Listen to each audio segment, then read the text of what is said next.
Thank you very much. Thank you and welcome all. Thank you for coming to listen to my presentation and for the invitation to contribute to this seminar series. My presentation is on child victimization and cumulative harm. And I would just like to tell you a little bit about me before we start. My background, I live in Toowoomba in Queensland in Australia. I have a background in education. I did a number of years teaching young people in primary schools, so elementary schools, teaching preschool grade to grade 3. And then I ran a childcare centre briefly, and then I moved into child protection work as a frontline investigator. I then joined the University of Southern Queensland in 2015 as a lecturer, specifically teaching in child abuse and neglect and child wellbeing subjects. So my passion is very much in the area of cumulative harm, which I'll explain as we move through, child trauma and child abuse and neglect, and helping children and families who are experiencing that lived experience. So I've been an academic and a researcher in the child protection and forensic social work space for going on 8 years now. But I've also been a social worker in the forensic social work space, so working in child protection departments and at the intersection of mental health, education, child protection and police for going on 15 years. I am still currently in private practice working with child protection related issues, working with child protection departments to support vulnerable families. And I'm also at the moment a social worker a few days a week in the emergency department here in where I live in Toowoomba. So still very much in practice as well as academia. So the overview of the lecture today is I'm going to explain a little bit to you around accumulation and what that means, that it's a condition of victimization, so how things add up for young people and families. We're going to define cumulative harm and talk about what that is. I'm going to talk to you a little bit about the Australian Childhood Maltreatment Study because it's relevant to this work and it's really quite interesting to see what that looks like in our context so that you can then understand what that might look like for you in your space. I'm going to talk about how cumulative harm manifests. So in terms of chronic maltreatment, multi-type maltreatment, polyvictimization and re-victimization. And of course, I'll define all these when we get there. I'm going to talk to you about developmental victimology and where that sits with this space. And we'll talk a little bit about the impact of cumulative harm across the lifespan. And then I'll touch on, I guess, how cumulative risk and harm was exacerbated during COVID and how we're still feeling the effects of that. And then we'll just discuss a little bit at the end, if we have time, around what we suggest in terms of working with children and parents in this space. So accumulation is essentially a condition of victimization. So we start with cumulative risk. So Newman and Blackburn argued that children may often be able to overcome and grow from single episodes of maltreatment. However, as these risk factors, so things that make them vulnerable to more victimization, as they accumulate, the child's capacity to continue to endure and continue to recover from that starts to diminish. Cumulative risk is well accounted for in the literature and assumes that accumulation of risk factors, regardless of what they are, is more predictive of negative outcomes than any single risk factor. So what that means is that it's not so much about whether it's drug use in the family or poverty. It's more about any risk factor, but as they build up and accumulate. So it's actually the volume and the quantity of those risk factors as opposed to the type that can have predictive power and predictive use, I suppose, for predicting those negative outcomes. So the cumulative risk hypothesis, as it's called, argues that the greater the number of risk factors, regardless of type or nature, the greater the prevalence of clinical and developmental issues. So as risk accumulates, so too does harm, endured through childhood adversity. So this idea of cumulative harm was actually a term that was coined by Australian researchers, which was Bromfield, Gillingham and Higgins in 2007, to describe the profound and exponential effects of that accumulation of adverse experiences in a child's life. So I always like this quote. For me, it gives a really good, I guess, summary of this idea of a condition rather than an event. So persistence is a pathway in which child maltreatment, domestic violence, family conflict, and attachment disruptions propel children into an intensely and generalized victimized condition that generates anger, aggression, which, fueling and sustaining defiant and challenging and rule violating behaviours, tends to lock them into an even more persistent, victimized condition. So Finkelhorst said that it's understanding that it is not about an abuse or a victimization episode. It's about looking at it as a condition, a chronic condition, similar to the way we might suffer from a chronic health condition. So that speaks to this idea of cumulative harm that I've just mentioned. So as I said, as risk accumulates, so does harm. And so there was a researcher who actually likened cumulative harm to global warming and said that in that it is a seemingly intractable problem involving a combination of human and environmental factors. So it's this idea of this chronic and intractable problem. Cumulative harm is experienced by a child as a result of a series or a pattern of harmful events and experiences that may be historical or ongoing, with the strong possibility of the risk factors being multiple, interrelated, and coexisting over critical developmental periods. And so that's a very long-winded and complicated definition, but that tells you how complicated the issue actually is as well. So it becomes something that's quite hard for child protection systems, for criminologists, for psychologists to really, it's about paying attention to the layering. So it's kind of like an onion, the way that there are layers of an onion that are mounting up for a young person or a family where things just keep lumping on. So it's the effects of multiple adverse circumstances and events in a child's life, the impacts of which can be profound and exponential. And this is the important part. They diminish a child's sense of safety, stability, and well-being. So it has this overarching pervasive impact on the child's general well-being and safety. So it's not always targeted on a specific issue, and we'll talk about the impact soon, but it's about basically destabilizing that child's entire worldview and that child's entire environment. We've decided through research that cumulative harm is the probable result of experiencing repeated childhood trauma or multiple adverse childhood experiences. So in terms of how we got here into understanding this idea of accumulation, so many of you might be familiar with the ACEs study, the Adverse Childhood Experiences Study from 1995 to 1997 in America. It was the biggest study of its kind, it still is, and it's still ongoing, which explored the link between negative events in childhood and poor adult outcomes. That was done in a health setting, but it very much looked at psychosocial impacts as well as health impacts.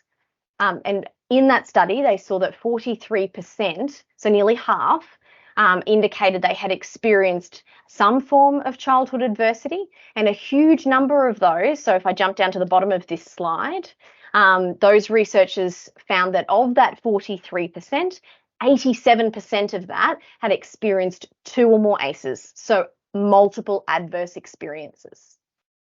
So in the 1990s, researchers began to suggest different typologies for understanding chronic childhood maltreatment. And they proposed a number of factors that you needed to look at. So they looked at things like number of incidents, so number of things that had happened, the duration of time over which that maltreatment had taken place, and the number of maltreatment subtypes. So looking at, those 5 main types of physical, sexual, emotional, witnessing domestic and family violence and neglect. And then in 2002, Bria, who is most of you would be familiar, very well-known trauma researcher, suggested that childhood abuse and neglect often disrupted child development and produced future symptomology. So we started to understand that you may not always be able to see the impact of the way harm accumulates now, but as the child develops and grows into an adult, you begin to see those impacts starting to emerge. So it does that by altering early childhood attachment dynamics. So that's harking back to Bowlby and that research around attachment types and attachment disruptions, through the effects of early post-traumatic stress on development, by motivating the development of primitive coping strategies that the child might have, and by distorting the child's cognitive understanding of their self, others, and their worldview and their future. So changing that idea of self-concept and where they fit in the world. All of those things happen developmentally. So we'll talk about that developmental impact a little bit later. So all of these, this early research, this early talk of future symptomology, of chronicity, of things mounting up, of things layering, led to a review of typologies for repeat victimization, for multi-type maltreatment and multi-victimizations, which was looked at in 2005 by Bromfield and Higgins. And in that research, they proposed a typology for chronic child maltreatment as a standalone idea that included 5 dimensions. They looked at frequency, so the number of incidents. They looked at subtype, again, as we talked about before, physical, neglect, sexual, emotional, and witnessing domestic and family violence. They looked at severity as an important dimension, so the severity of the adult behaviour and the severity of the harm to the child. They looked at perpetrators, so the number of perpetrators as well as the relationship of the perpetrator to the child, so whether it was intrafamilial, so in the family, or extrafamilial, meaning outside the family. And they also looked at duration, so the period over which the maltreatment took place. So that might be years, months, that sort of thing.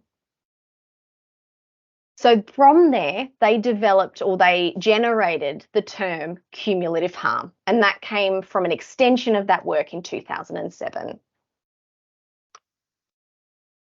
So it's important to understand the difference. This is a question that's asked quite frequently around what is the difference between complex trauma and cumulative harm. And there is a big crossover here, and it's a little bit, so cumulative harm focuses on the ongoing trauma and the negative outcomes experienced by children and individuals who've endured childhood maltreatment.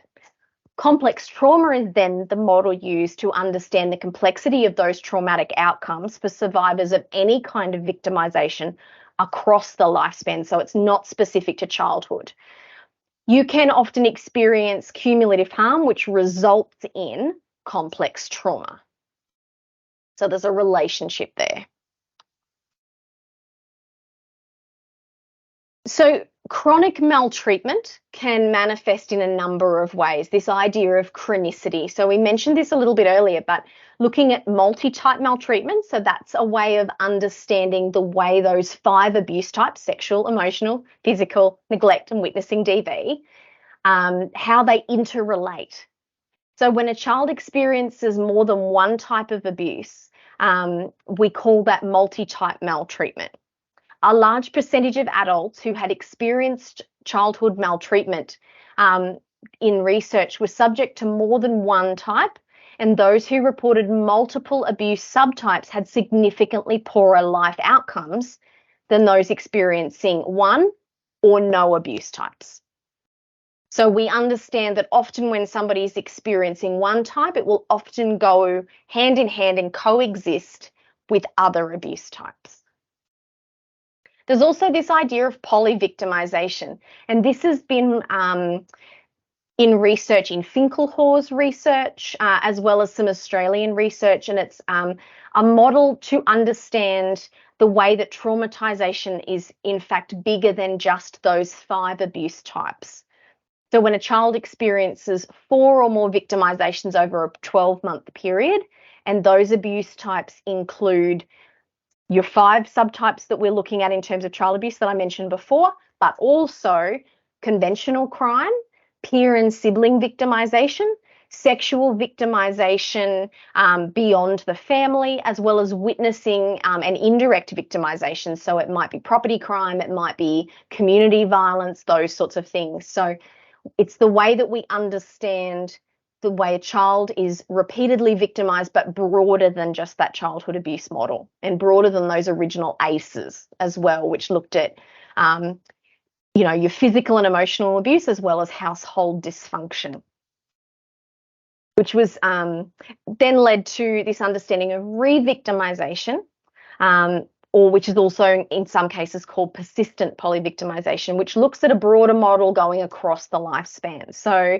when somebody who's experienced a particular type of abuse in childhood, we find it often makes them more vulnerable to then experiencing further victimization throughout their lifespan and as adults.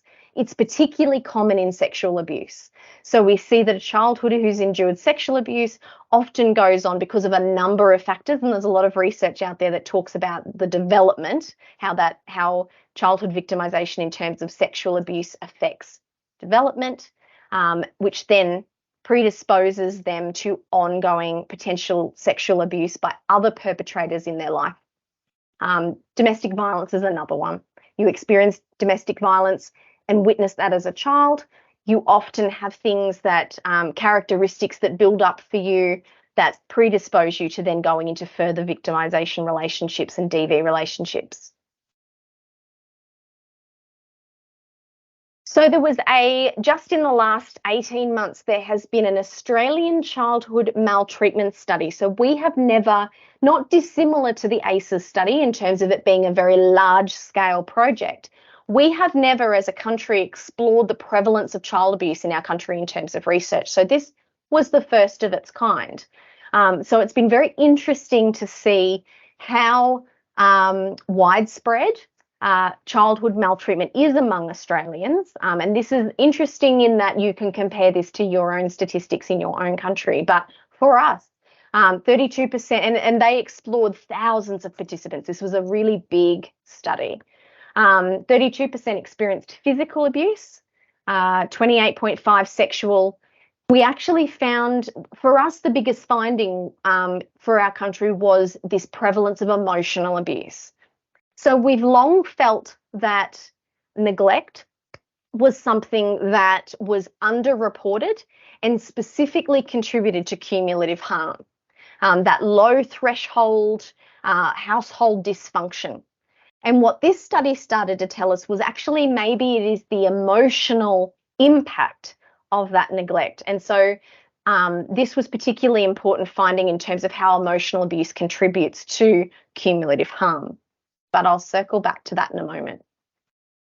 So for us, girls experienced more multi-type maltreatment and are almost twice as likely to experience 4 or more types of abuse.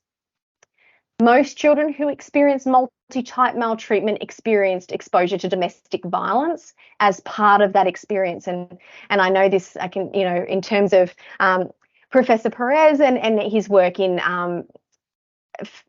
femicide, that's a particularly interesting finding, I think. Parental separation, family mental illness, family substance problems, and family economic hardship doubled the risk of multi-type maltreatment. So it identified for the first time that many Australian young people aged 16 to 24 experience multi-type maltreatment. So 4 in 10 experienced more than one type. 25%, so 1 in 4 experienced 3 to 5 types. And 3.7% had experienced all 5 types of abuse. Girls, and as I mentioned before, girls were more likely to experience abuse and neglect. So what that tells us, as I mentioned about cumulative harm, is this idea that, so the Australian Childhood Maltreatment Study recommended that we needed what's called an emotional revolution. So a paradigm shift that refocuses our attention on how pervasive and dominant emotional abuse is. And we suspect that this is probably a bit of a global phenomenon. And as I said, we've long considered and misunderstood perhaps that the greatest contributor to cumulative harm is neglect.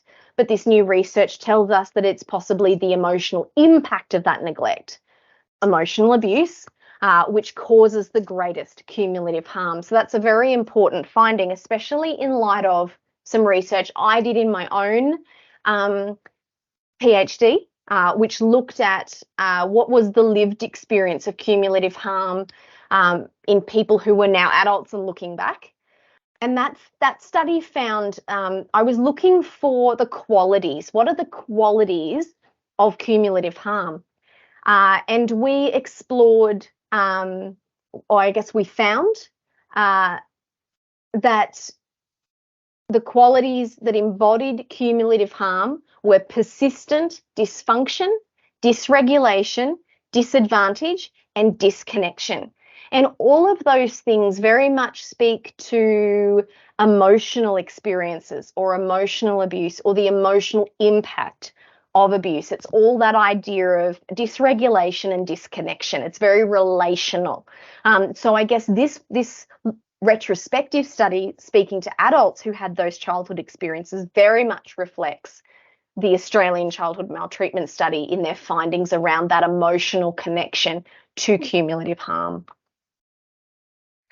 So that brings me to developmental victimology. And part of the reason this idea of developmental victimization and how victimization is closely related to development is very much reflected in that emotional understanding, because we know as young people, those first 5 years or those, right up to adolescence, there's a huge influence of experiences on our emotional development, and then how that emotional development, or lack of in some cases, or disruption too, then affects our future vulnerability. So victimization must be considered in terms of development, especially when assessing risk and vulnerability. The developing child is considered, from the criminological perspective, a risky time period, a period where vulnerability is increased for a number of reasons. That's due to the child's dependence on their caregiver. It's because of the potency of developmental milestones during that period. And so developmental victimology has been proposed as a study of the diverse victimizations of children, including crime, child abuse, and other violence, across the various stages of development. So we have two ideas. We have the role of development in risk and the role of development in the impact of abuse and neglect across the lifespan. So in terms of developmental risk, age and developmental stage, which are often two different things. A lot of the theory, original theory around, or the seminal work around childhood development, looked very much at a staged approach. At different ages, you should be able to do things. So the reason I say age and stage is because when we're looking at young people who've experienced trauma, there's often a variation between the age they're at and the developmental stage. The two aren't always aligned, and that's often a good indicator of the impact of trauma. So age and developmental stage must be looked at together, not as being the same. So age and developmental stage has been associated with vulnerability to perpetrators, with younger victims suffering higher rates of intrafamilial abuse, so within the family, and older child victims experiencing higher extrafamilial abuse. So that's where we see, it might be sexual abuse by the scout leader, it might be a neighbour, those sorts of things. Child homicide rates have demonstrated an interesting age occurrence relationship, with rates elevated for children younger than 4 years and older than 15 years. Likely due to physical frailty and dependence in the early years and risk-taking behaviours in adolescence. So then we have developmental impact on the other side of this developmental relationship, where we understand from the body of literature that's emerged on human development that children must master various tasks and activities to successfully achieve a developmental stage, which is what I mentioned before, the idea that there's an alignment between the age of the child and their developmental stage.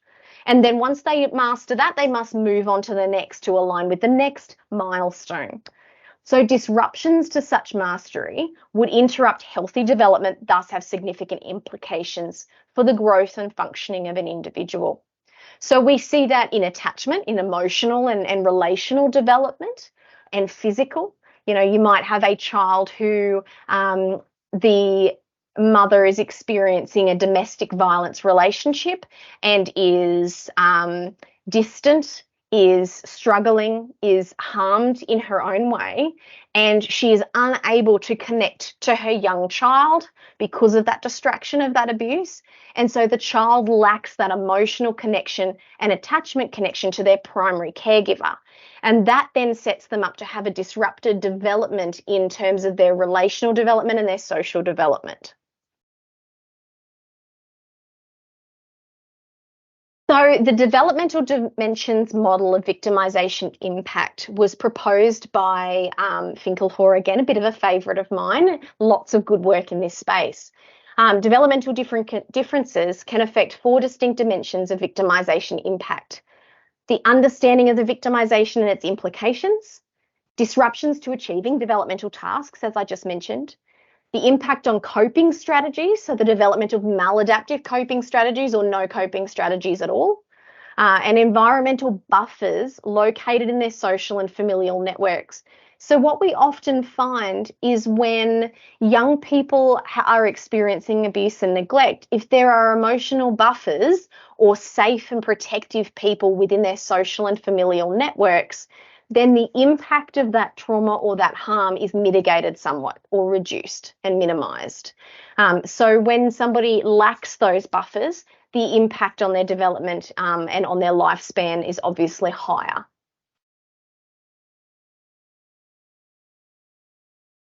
So part of this developmental dimensions model can be applied to this idea of juvenile offending as well. So we speak to, in Australia, we call them crossover kids, children who are engaged with the child protection system because of their child abuse and neglect experiences, and then also engage with the juvenile justice or youth justice system because of the impact of those behaviours, and so that they cross over between the two systems.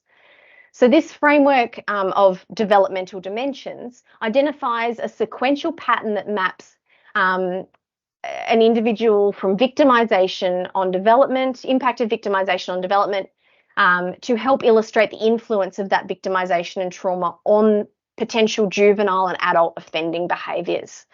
And the developmental dimensions model of those impacts on coping, on relationship, on attachment, provides a way of understanding how young people might be motivated to offend in a number of ways.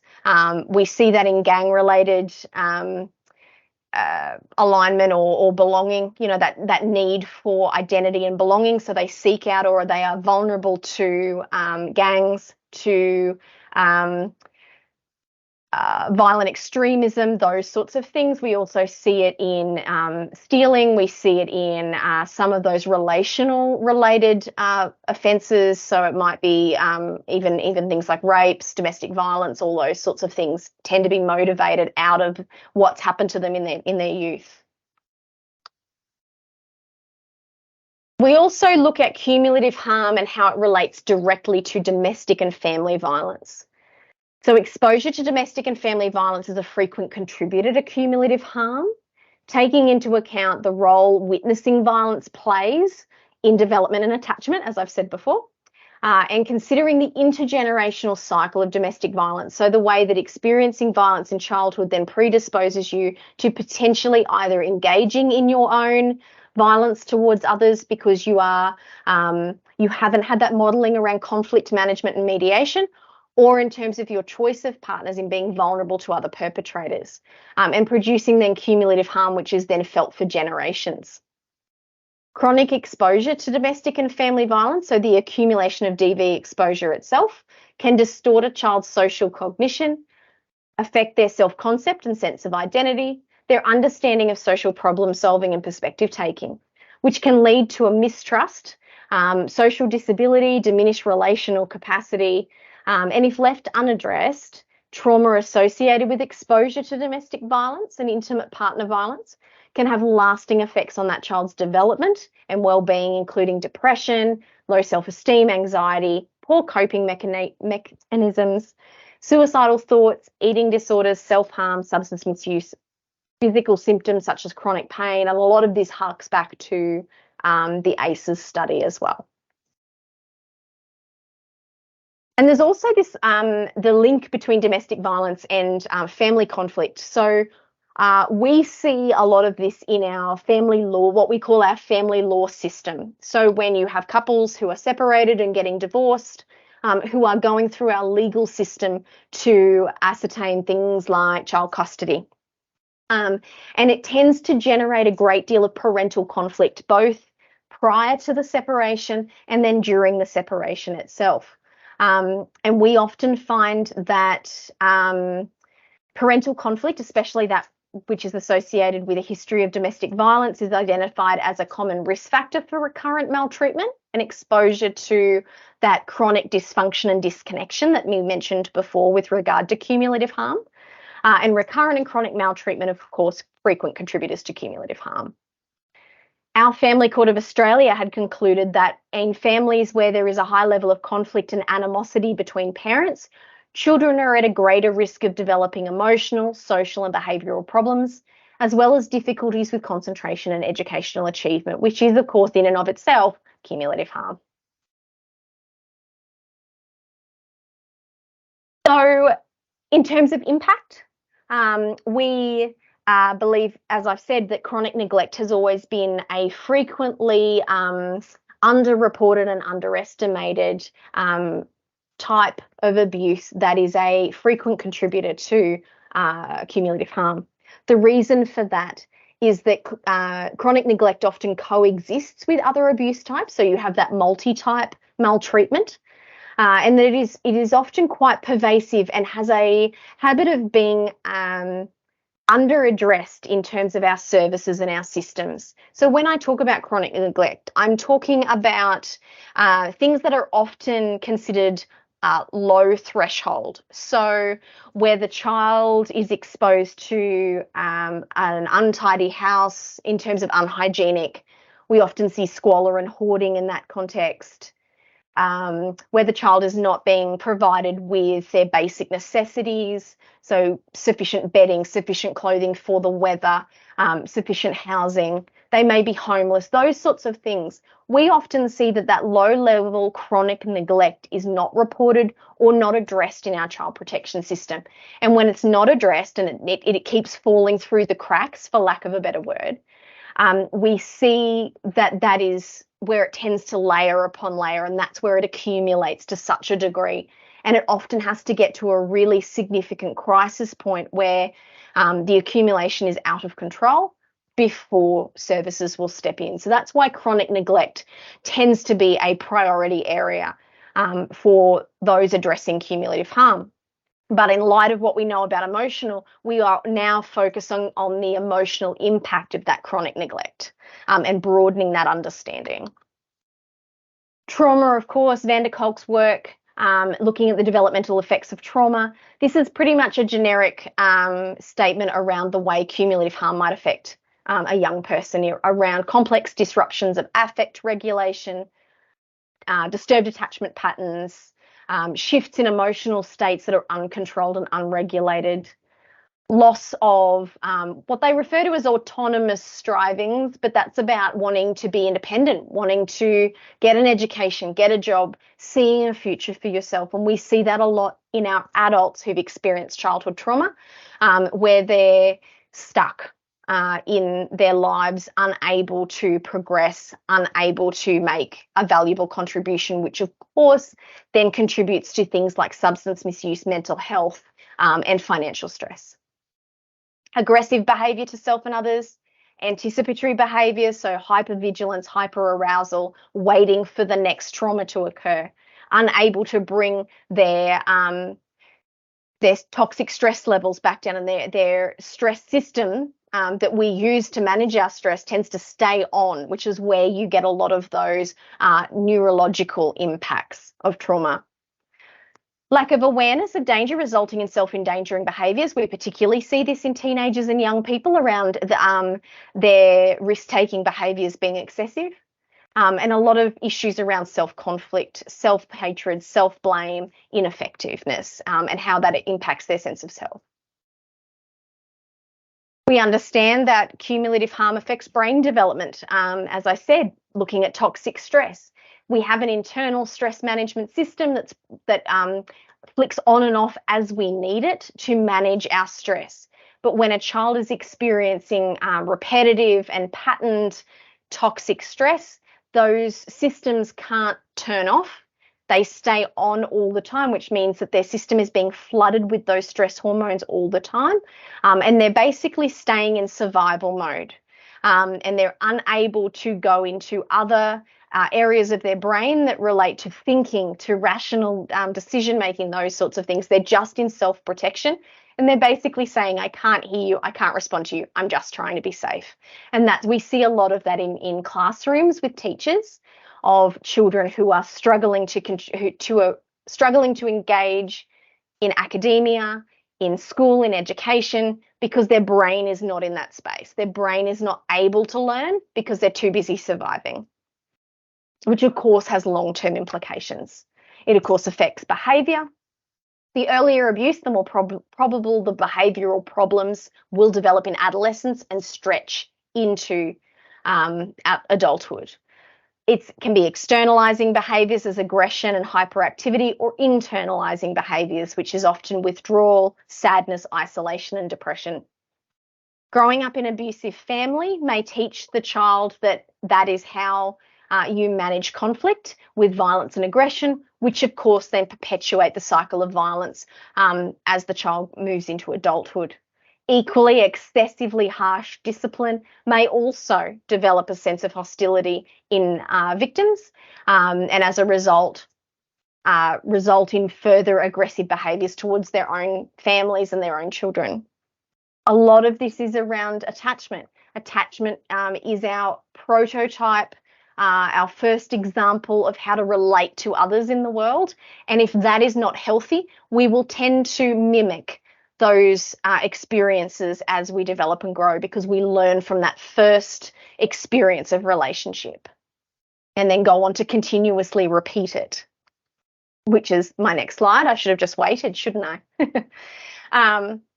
So babies and young infants exposed to cumulative harm are more likely to experience insecure or disorganised attachment problems with their primary caregiver. Without that security and support, a primary caregiver, babies and infants find it difficult to trust others when in distress, which can lead to persistent experiences of anxiety and anger. Attachment difficulties are likely to increase when the maltreatment is prolonged. As I said, children's responses will largely mimic those of their parents, and therefore the more disorganised and inconsistent the parent, the more disorganised the child. And that child then grows into a disorganised and inconsistent adult. And the cycle continues, which is where we see intergenerational trauma and intergenerational attachment difficulties. We find that if the source of harm is also the person's source of safety, which confuses that relationship for the little person, then the level of trauma is greatly increased. So this is just a graphic from the original Adverse Childhood Experience study, just summarising some of those lifespan implications of childhood trauma around intergenerational transmission of abuse and neglect, re-victimization, mental health, physical health, substance misuse, violence and criminality. And we see that those early childhood experiences lead to all of these negative outcomes, which ultimately can reduce an individual's lifespan by up to 20 years. So it's quite significant in terms of health outcomes and mortality. So in trying to keep the global population safe, social distancing measures had unwittingly placed children already experiencing maltreatment and disadvantage directly in harm's way. We did our best. We did what we thought we needed to do. But in terms of the population of vulnerable children, it actually created more of a problem. So a number of risk factors were identified for childhood maltreatment, namely social isolation, family and parenting stress, concentrated community disadvantage, and poor social connections, which of course were all factors which were exacerbated during COVID-19.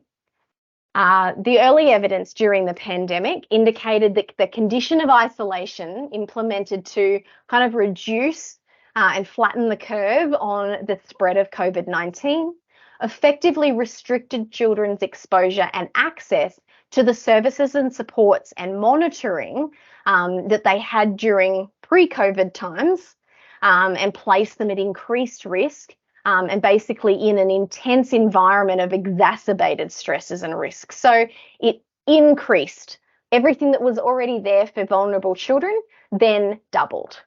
The climate of COVID-19 and what we did to reduce risk essentially created an accumulation of adversity. So a very specific cumulative harm and cumulative risk directly related to that environment of isolation and quarantining and the way services shut down. And so what we're seeing now is the fallout of that. Even though it's been 3 years, we're back online, we're back doing all of the things, it's going to take us decades to patch up the damage that was caused during that time.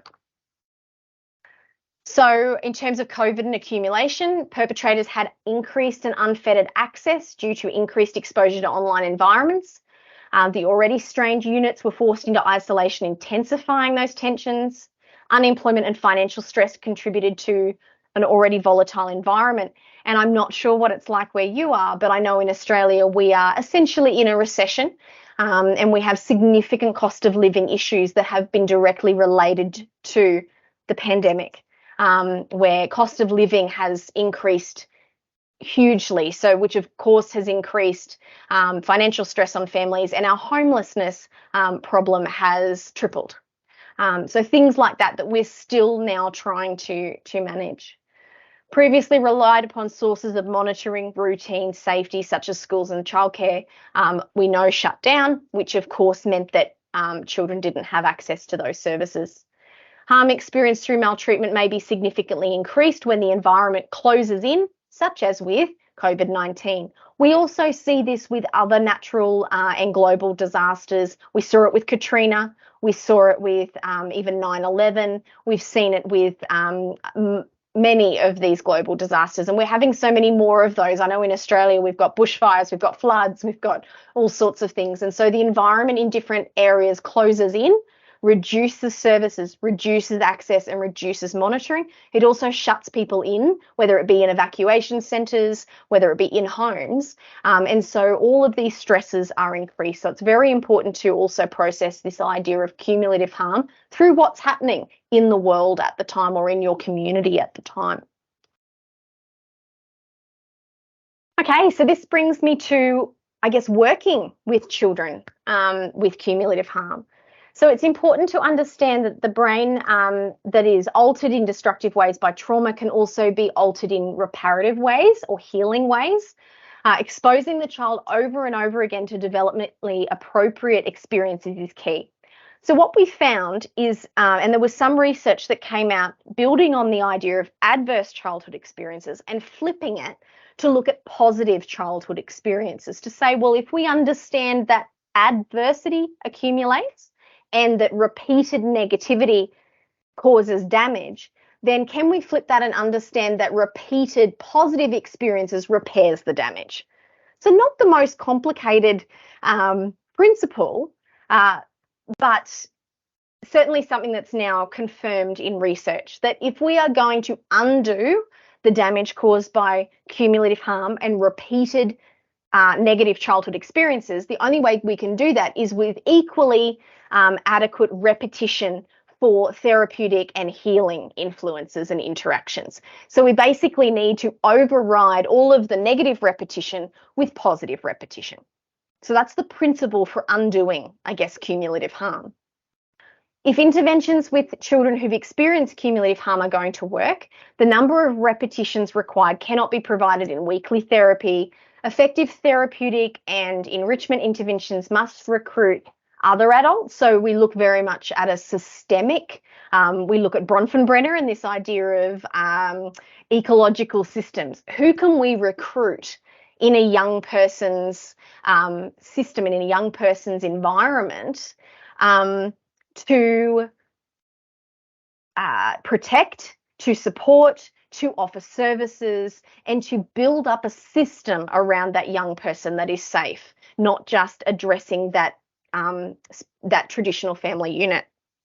And then others can be involved in delivering repetitive positive experiences to broaden the number of therapeutic hours the child may have access to. And a big part of working with cumulative harm is the intergenerational element. So working with the parent, but potentially also the grandparents. You want to work with the system. So understanding that the parent's experience of trauma and deprivation guides us to what type of interventions are going to be most likely effective, both with the parent and with the child, because there's going to be a relationship between the parent's history and the child's history when you see cumulative harm. There is going to, I would say, always be a connection between what a parent has experienced in their childhood and then what they're now doing in their own parenting and their own family life. Parents who've suffered cumulative harms in their own lifetime need repetitive positive experiences in order to provide for their children. Purposeful referrals, so what I call a brokerage model, similar to an insurance broker or that sort of idea of purposeful referrals. Things might not be within our scope of practice, but we can find other services that we can send referrals to try and support people and make sure that there are plenty of repetitive positive experiences in the parent's life as well as the child. Okay, that's the end of my presentation. I sped through that, didn't I? So these are a couple of publications. I know that Professor Perez mentioned those earlier around childhood abuse and neglect and child sexual abuse. They're our main two books. Edited books that are a compilation of numerous international authors who've commented on different aspects of child abuse and neglect from an international perspective, and they may be helpful to you. Okay, I'm happy to take questions to fill up some more time. I have two questions. How can a child who has suffered this type of victimization continue with his life in the future when there is no attention to them? And the next question would be how can we promote responsible parenting? Two wonderful questions. So in terms of how does a child progress after something like that, it is necessary, the greatest impact we have seen on a child recovering from this kind of experience is the involvement of agencies. So a big part of that is around schools, hospitals, those sorts of services being aware of risk factors and indicators for maltreatment, and then engaging other services to address that early before it becomes too cumulative. So other services are important. Early intervention is important. As I said, building a system around the child early is important that may mitigate some of the harm caused by the parent. And then in terms of answering your question around how can you solve the problem of poor parenting, there's been a lot of good results come from what's called the 1,000 days intervention. So the first 1,000 days where a family will be targeted, I guess, for lack of a better word, by the hospital. And when the mother is identified as pregnant, but also flags for other risk factors. So it might be a young mother, it might be a mother with substance misuse, those sorts of things. And a service is then, or a support service is then involved to address those risk factors before the child's born and then continue through the first 1,000 days of that child's life to set them up well early and set the parent up with skills. We often see that the issues around parenting come from poor modeling in their own childhood. So teaching them some of those new skills that they didn't have because of their childhood. Well, first of all, hi. I think your presentation was really interesting, and I guess my main question would be along the lines of you mentioned, working with children with cumulative harm, and my question, I guess, is,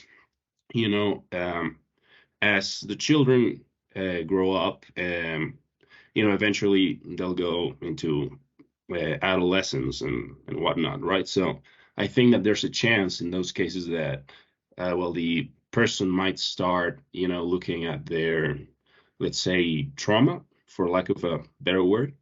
They might start rationalizing their trauma in a different light, right? So I guess how do you work the long term in order to keep track of these processes?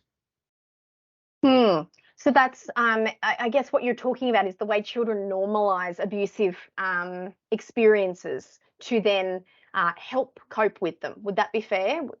Yeah, I guess there's like an incorporation sometimes Mm. of trauma in I guess, in the personality, if And in so some we sort of see form. Absolutely. And so we see two forms of that. We see where they integrate it in a positive way, where they actually reframe their trauma and tend to use it. So they may choose a career, for example, in a helping profession. It comes out in the desire to change others. So there's a positive side, but then there's the others who may, that's often where we see the intergenerational repeating of those negative patterns. It has a problem for their relationships. It has a problem for their behavior. And so we would want to encourage, so if some of that behavior is coming to the attention of authorities, it would be around trying to get those authorities, so prisons, youth justice, schools, to implement interventions that get the child or the young person to connect to their history and see the relationship between their history and their current behavior. Some therapies that do that very effectively are narrative therapy in particular. That's a very effective strategy. So anything by Michael White, and that helps a child or a young person or an adult to see the connection between their experiences, their identity, and their current actions, and to go back and try and reframe and address some of those maladaptive patterns to replace them with more positive. And then you can use other therapies and things such as cognitive behavior, but you've got to get the story right first. So helping that person connect their trauma narrative with their life narrative. Hello, nice to meet you, India, Professor You India. too. I have a question. I think your presentation was amazing. How cumulative harm could be become from a risk factor to become from victim to offender? So how does cumulative harm influence that from victim to offender? Yeah. Yeah, so it's essentially a cognitive brain process. So it's the way that those repetitive, so there's a couple of ways. So repetitive abusive experiences may teach the child that that is an appropriate process, and then they repeat those behaviors in other contexts. The bigger one is around their engagement in delinquent behavior because of the influence of a peer group. So we see that the biggest influence of cumulative harm on offending is when the child is lacking those attachment and relational connections that they crave. Then they get into adolescence where we know that peers become more influential than parents or family. And so their desire to belong can lead them to and be vulnerable to the influence of negative peer groups who are engaging in those delinquent behaviors. And they're more likely to go along with and to participate in problematic behaviors because they want to belong to a family and they want to have that connection. So it exposes them to that. Okay, thank you very much. Thank you. Now that you have mentioned all the findings related to cumulative harm, um, now that we even have acknowledged the evolution of different settings of victimization, how cumulative harm or probably the outcomes of cumulative harm might be differentiated when we talk about uh, technology facilitated abuse. Because as we have known, um, technology has evolved, but not only related to artificial intelligence and those sort of things, but also we use even more technology to produce abuse, not only, for example, grooming, but also other forms, for example, image-based abuse, or another types of technologies that here in Mexico we call it like digital violence. Mm. So, how this type of uncommon victimization might also modify the way on how cumulative harm is established in this context. Absolutely. I actually think for us in Australia, it's more of an emerging area, and I think there needs to be more research done on cumulative harm specifically as it relates to the online environment, because in the work that I do with young people, I'm seeing a huge increase in their traditional trauma experiences then influencing their online behavior and then exposing them to further cumulative harm and further abuse at the same time. So rather than the re-victimization, I think it provides them another abuse context. So where prior to these sorts of online environments, you would just see a child experiencing traditional child abuse and neglect and it was contained. I think now this idea of poly-victimization and re-victimization is further complicated because it's all happening now because they have multiple environments happening at the same time. So they don't just have inside their family and physically outside their family. They have inside their family, physically outside, and then this online environment. And the online environment is very hard to control. So to give you an example, I have a young girl at the moment who had a fairly horrific abuse experience. She's been in out of home care and foster care since 18 months old. She's now 13. She's with a carer. Now that's going okay. And we're working with those physical environments of recovery. But on the outside, she's also quietly engaging with some incredibly risky online behavior because of the impact of her abuse on her sexual relational development. She's now exposed to that environment. And so we now have to consider that as a third context of abuse. But we, as workers, can't control that online use. So it's becoming very difficult to prevent further harm. And so you're absolutely right. We have this additional cumulative harm that is mounting up on top of the traditional. So more research needed, but it's definitely a difficult space for practitioners to address. Okay. You were talking about the relation between the offender and the child. She wants to know what would be the difference between the child living in violence in her own family, his own family group, versus the child who has been separated from this violent context but taken into other violent contexts as crime or forced labor or this kind of contexts. So I guess the context makes a difference in that. So we see a number of different ways that this can happen. So a child who is abused in their family is complicated by that attachment element. So the abuse is somewhat more intense because they don't have a safe person, they don't have a primary caregiver, so it impacts them more. If the abuse happens outside the home, but they still have a family of origin that is supportive and protective, then some of that harm is mitigated.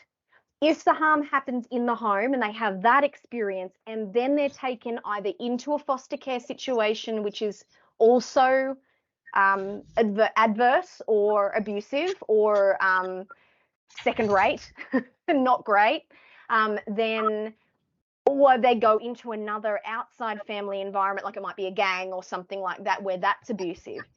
That is a more cumulative environment. So we see that in kids in foster care. So cumulative harm is particularly negative with children who have experienced abuse in childhood, and then they go into a foster care system where they are lacking connection to a carer. The carer might be abusive, or they go into like a group home, a residential home where they have no main caregiver, and it's very there's no one there actually looking after them. They're just keeping an eye on them, really.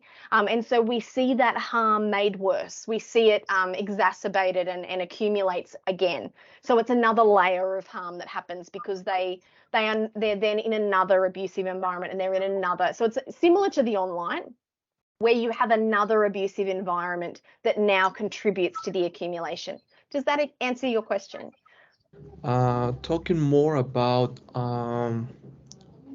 post-traumatic growth and those type of topics, I understand that we require a more perspective, longitudinal study to bring more evidence about what happened with those victims who suffer cumulative harm and what goes next for them.